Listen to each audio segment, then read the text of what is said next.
Emily, is Grandpa doing okay? Patricia, yes, he's doing okay, but not perfectly. It's a bit of a hassle when older people hurt themselves. I wish they would consider how hard it is for us to take care of them. Patricia, that's not a very nice thing to say. It's alright he's not doing too well anyway. I'm not good at dealing with the needs of older people, but you're used to it, so you'll manage. The other day, my husband's grandpa, Michael, fell in the garden and hurt his leg. It's not too bad, but he's already 82 years old. Because of his age, we're making sure he stays in bed to avoid making it worse.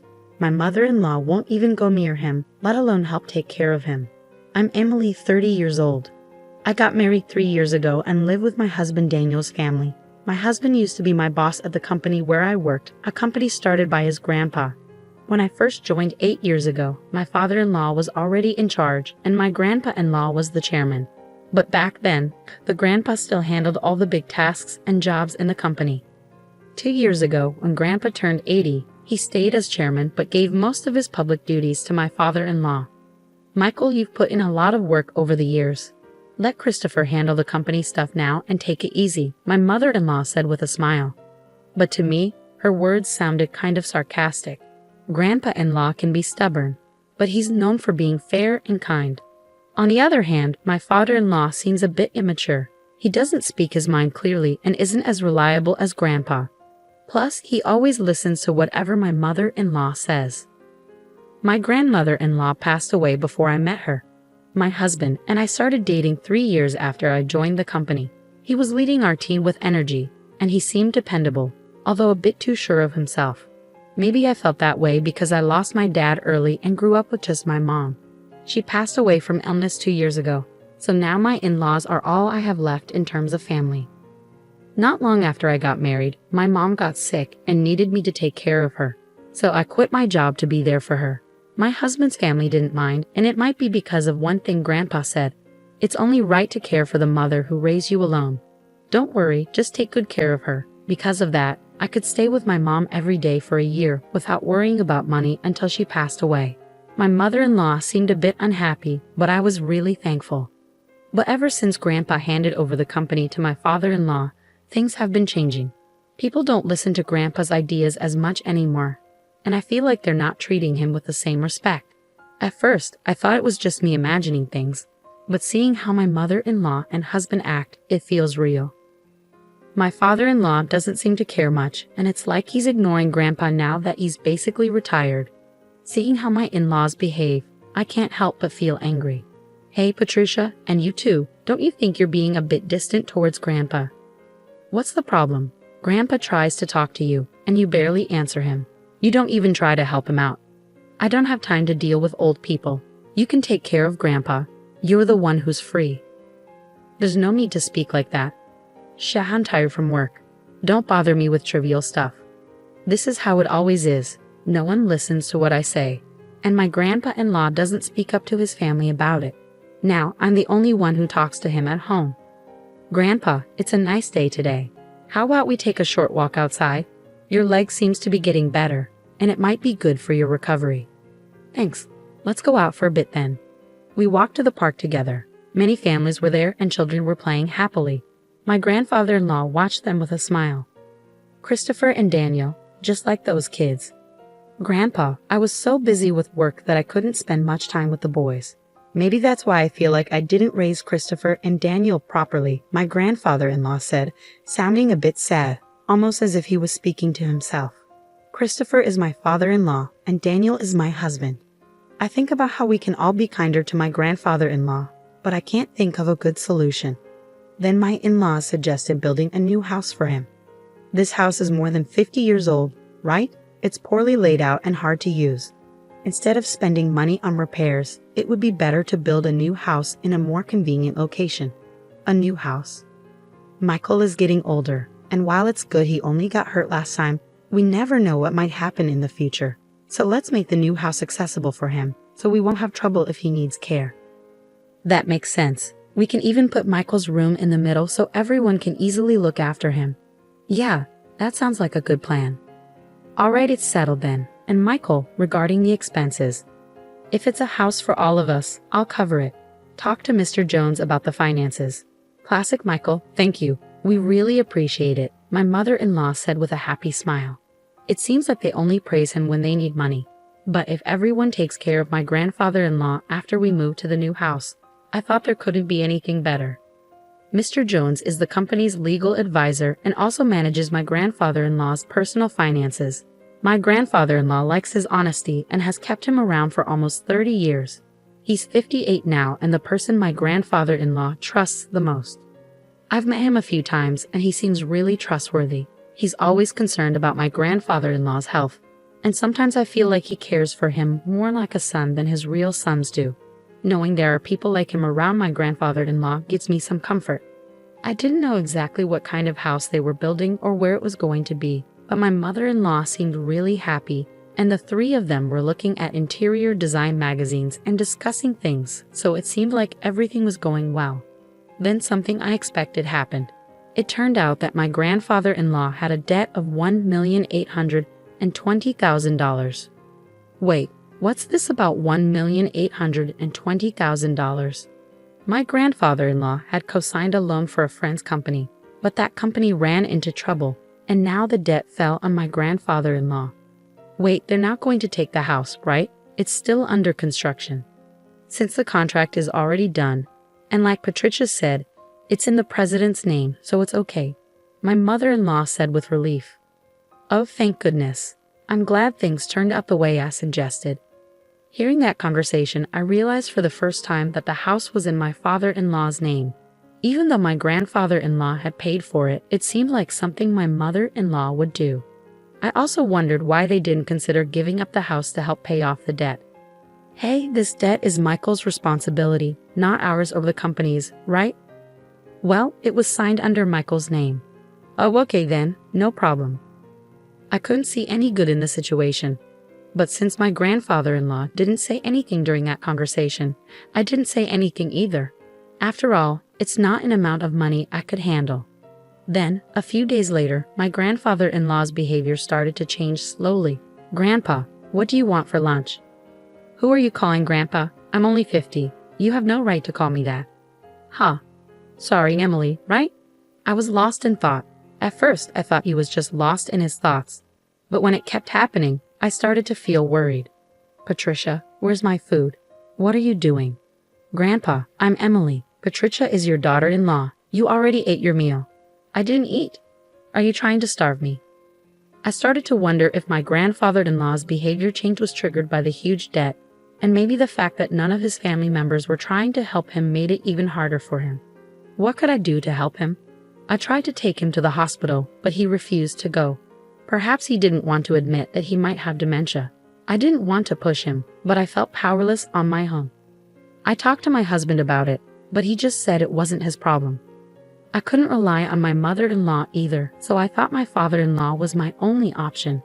Yeah, Patricia told me, Daniel. They suspect it might be dementia. Could you come to the hospital with us? But it's not that serious yet, right? If we go to the hospital, others will find out about my dad having dementia.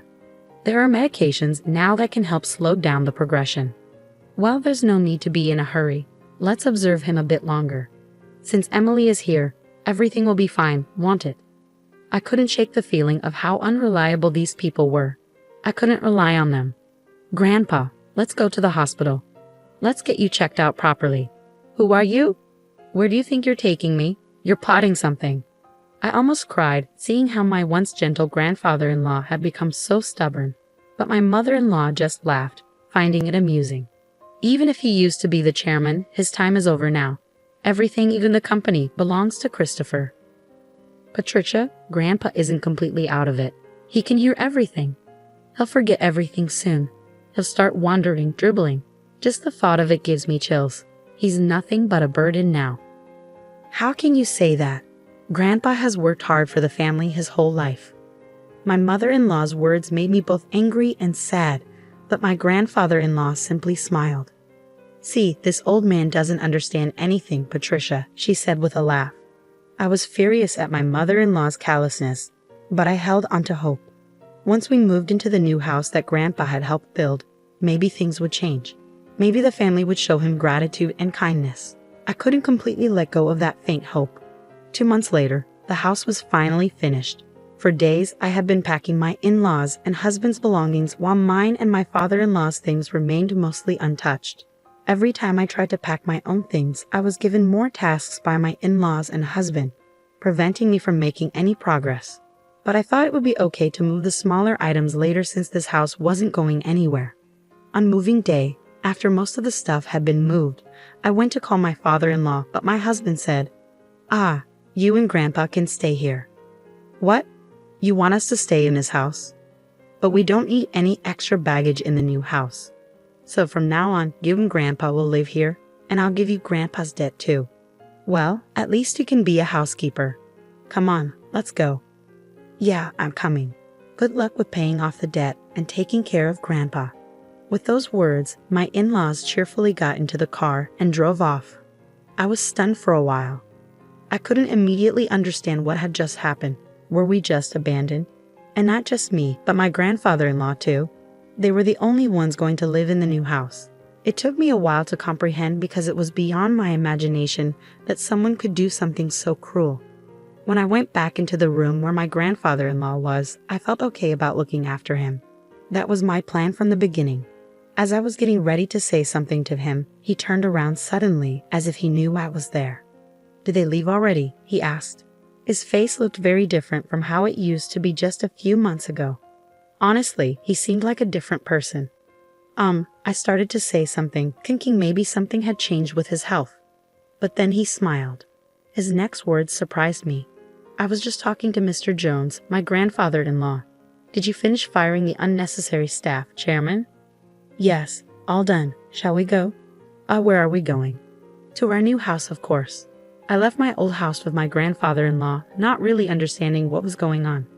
The next month, I got a lot of calls from my mother-in-law and husband. My grandfather-in-law said he didn't want to talk to them anymore, but I picked up my husband's call because we were talking about getting a divorce. "Hey, Emily, is Grandpa with you?" When I went to the old house, it was up for sale. It's not worth $1,820,000, so you can't use it to pay off the debt. Is that why you left? What do you mean? Let me talk to Grandpa. Dad's not answering at all. That forgetful old man has done something crazy. I knew what my husband was talking about, but I wanted to hear his perspective. Grandpa sold the company's stocks to the executive director. Because of that, the executive director became the biggest shareholder, and they held a shareholders meeting and a board meeting, and Dad got fired as president. But maybe Grandpa thought the executive director was the right person to run the company. The executive director must have tricked the old man into selling the stocks. This isn't right. You're getting something wrong. Grandpa doesn't have dementia. If anything, he seems more clear-headed than before. What? Until the day we moved, I had seriously believed that my grandfather-in-law had dementia. It turns out he had been suspicious since my mother-in-law mentioned building a house to live with him. So he came up with a plan. He pretended to have dementia to see how my in-laws and husband would react. And just as he expected, they revealed their true selves one by one. In the end, they abandoned my grandfather-in-law and me. I struggled to hold back my laughter because everything unfolded exactly as I predicted. My grandfather-in-law said, "I was surprised, relieved, and a bit conflicted." "To trick your enemy, you must first trick your allies," he chuckled. It seemed he had been getting updates on the company from the executive director and Mr. Jones. With my grandfather-in-law out of the picture, my father-in-law and husband did whatever they wanted, ignoring the opinions of the employees and using the company's funds for their own enjoyment. Even though my grandfather-in-law initially handed the company to my father-in-law, he became worried about the future and took this action. Ultimately, he decided he couldn't trust his son and left the company in the hands of the executive director. "What about the $1,820,000 debt?" my husband asked. "That's taken care of," I replied. It turned out my grandfather-in-law had guaranteed a loan for a friend's dad, but he had personal assets that covered it and more. After stepping back from the company, he invested in real estate and made a good profit. But if I had mentioned that, my mother-in-law and husband would have targeted it. That's why I only mentioned the debt. The friend's dad had helped my father-in-law in the past, and now the land he owned was going to be turned into a resort, fetching a high price. "You're joking," my husband exclaimed. "But are you guys okay?" I asked. "We're not okay. Both my father and I were ousted from the company. What do we do now? He worried. Well, there's also the mortgage on the house, I reminded him. What? What do you mean, the mortgage on the house? My husband asked, puzzled. Haven't you figured it out yet? Grandpa was supposed to cover all the house expenses. Maybe you don't remember what he said back then, I replied. When my mother-in-law discussed money with Grandpa, he made it clear that he would only pay if it's a house where everyone, including me, would live. Otherwise, he wouldn't contribute. Even though the house was in my father-in-law's name, Grandpa intended to pay only if everyone lived together. That's because you assumed Grandpa would foot the bill and didn't examine the documents properly, right? Christopher signed without checking everything. It shows he really didn't have the qualities of a president, I remarked. You're kidding, my husband exclaimed.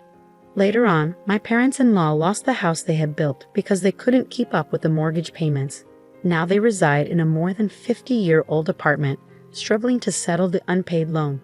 My mother-in-law and husband have been reaching out to me, suggesting we all live together, but that's not feasible anymore. My grandfather-in-law has retired from his chairman position and bought an old house in the countryside where we now live together. Emily, you're free to live wherever you want. You don't need to worry about living expenses, my grandfather-in-law assured me, but I chose to stay with him. If I'm not a bother, please let me stay by your side, I told him. When I expressed my feelings, tears filled my grandfather-in-law's eyes. Thanks to Mr. Jones, the divorce went through, and steps were taken to remove my ex-father-in-law and ex-husband from inheritance. I officially became my grandfather-in-law's adopted daughter. If anything happens to him, my father now, I'll be there for him till the end. Now we both find joy in working together in the fields. Dad, check out this radish. It's huge. Under the bright sunlight, we share warm moments. I wish for these days to last just a bit longer.